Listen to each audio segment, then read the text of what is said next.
Okay, so to put this foldable together, I cut out the two pieces, and I'm sorry about the camera angle. It's the only way I could get the whole thing to show.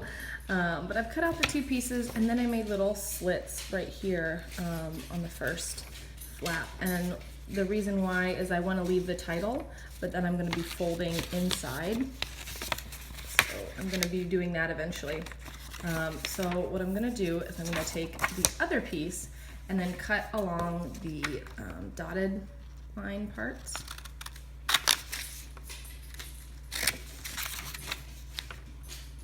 On both sides. And that's going to allow me to close these little doors while leaving the rest of them.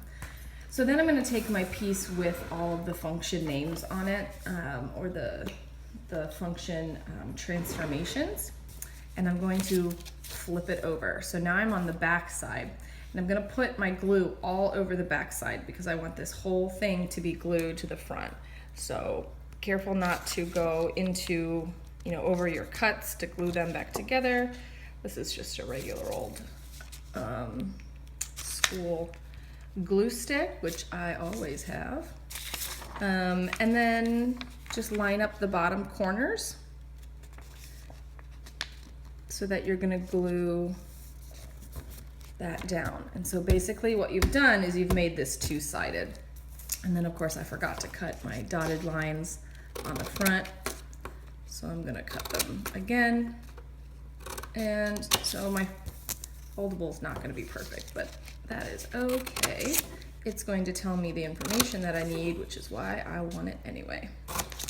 And I have a little bit here that didn't stick. So I'm going to re-glue that. And then what happens is when you fold in your flaps, it now covers it up. So now I can quiz myself, f of negative x. Now I can open it up, and it's got the description and what happens to the graph, as well as an example using the function f of x is x plus 2. And each one in this foldable uses that same line and transforms that same line. So we can see what happens to that line every time we make a transformation. So once I have all of these folded inside, I have something that I can now glue inside my algebra notebook, or keep in a folder somewhere, although I like the notebook organization the best personally. But so now I have something that I can quiz myself and say, well, what happens when I multiply a constant by the function variable? And then I see what happens. It's a compression or a stretch. So it's a little foldable to help you quiz yourself. I hope you find it useful.